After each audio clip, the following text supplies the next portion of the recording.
এই সমস্ত পরিকল্পনা বা প্রস্তাব হঠাৎ করে নিয়ে এসে সুপারিশ দেয়া এবং জাতিকে বিভ্রান্ত করা, এখানে অনৈক্য সৃষ্টি করা, বিভক্ত করা তো জাতীয় ঐক্যমত্য কমিশনের কর্ম হতে পারে না।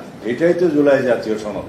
এবং এখানে যে সমস্ত প্রস্তাবের সংস্কার কমিশন এবং অন্যদের প্রস্তাবের বিপরীতে এগুলো লেখা হয়েছে, সেখানে নোটিফিকেশন শুধু আমরা দেইনি, আপনারা এই দলিলগুলো আপনারা দয়া করে পড়ে দেখবেন যে এইখানে বিভিন্ন দল বিভিন্ন দফায় বিভিন্ন রকমের নোট অফ ডিসেন্ট দিয়েছে, সেটা এইভাবেই উল্লেখ করা আছে এবং দফাওয়ার এই কথাগুলোই আছে।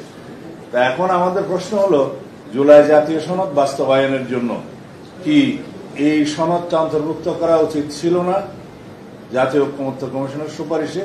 কিন্তু তারা এই ডান পাশের সমস্ত মতামত ওমিট করে গিয়েছে, বাদ দিয়ে দিয়েছে, শুধু তাদের প্রস্তাবগুলো উপরে তারা একটা তফসিল রচনা করেছেন। তফসিল 1, বিকল্প প্রস্তাব 1-এও তফসিল 1, বিকল্প প্রস্তাব 2-এও তফসিল 1, 48টা দফা দিয়ে সেই তফসিল করা হয়েছে। বলা হয়েছে এই 48টা দফার উপরেই গণভোট হবে।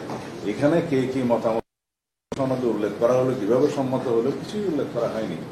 এবং বলা হয়েছে বিল আকারে এটা উপস্থাপন করা হবে। বিল কারা করতে পারে? বিল জাতীয় সংসদের এখতিয়ার, নির্বাচিত জাতীয় সংসদ বিল আকারে আইনের আগে উত্থাপিত হয়। সেই bill first reading, second reading, third reading এর পরে, জনমত যাচাইয়ের পরে, স্থায়ী কমিটিতে আলোচনা করার পরে সেই বিলটা গৃহীত হলে সেটা আইনে পরিণত হয়। সেই আইনে স্পিকার দস্তখত করে রাষ্ট্রপতির কাছে দিবেন, রাষ্ট্রপতি সই করলে সেটা আইনে পরিণত হবে। এখন বিলটাকে বলা হচ্ছে যে জাতীয় সংবিধান সংস্কার পরিষদের বিবেচনার জন্য। এইরকম আইডিয়া তো আমরা কখনো শুনিনি। আর যদি সংবিধান সংস্কার পরিষদ নামে কোনো বডি সংগঠন করতে হয় বা সেটার অনুমোদন নিতে হয়, সেটা অবশ্যই জাতীয় সংসদের মধ্যেই সিদ্ধান্ত নিতে হবে। তা এখন এই সমস্ত আলোচনা তো আমাদের সাথে হয়নি। হঠাৎ করে সংবিধান সংস্কার পরিষদ গঠনের যে প্রস্তাবটা দেয়া হলো এবং সেটা কারা দিল, কিভাবে দিল, সুপারিশে কিভাবে আসলো, তাইলে জাতীয় সংসদ নির্বাচন অনুষ্ঠিত হবে নাকি সংবিধান সংস্কার পরিষদ নির্বাচন অনুষ্ঠিত হবে? সেই এখতিয়ার তো নির্বাচন কমিশনের নাই, সংবিধান অনুসারে নাই। দুইটাই এখতিয়ার, একটা জাতীয় সংসদ নির্বাচনের ক্ষমতা আর একটা রাষ্ট্রপতি নির্বাচনের ক্ষমতা সংবিধানে নির্বাচন কমিশনকে দেয়া হয়েছে।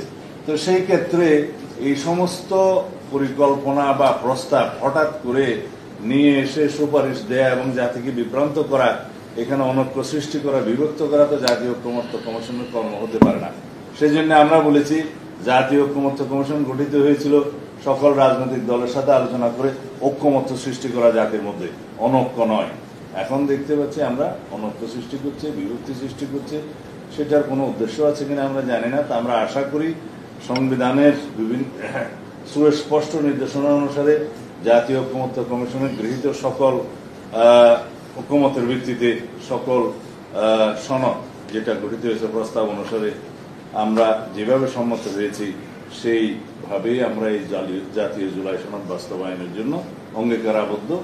জাতীয় সংসদ নির্বাচনের পরে সেটা পূর্ণাঙ্গভাবে আইনি রূপ পাবে, সংবিধান অন্তর্ভুক্ত হবে। এই লক্ষ্যে আমরা সবাই কাজ করার জন্য সরকারকে, জাতীয় ঐক্যমত্য কমিশনকে এবং সকল রাজনৈতিক দলের প্রতি আহ্বান জানাচ্ছি।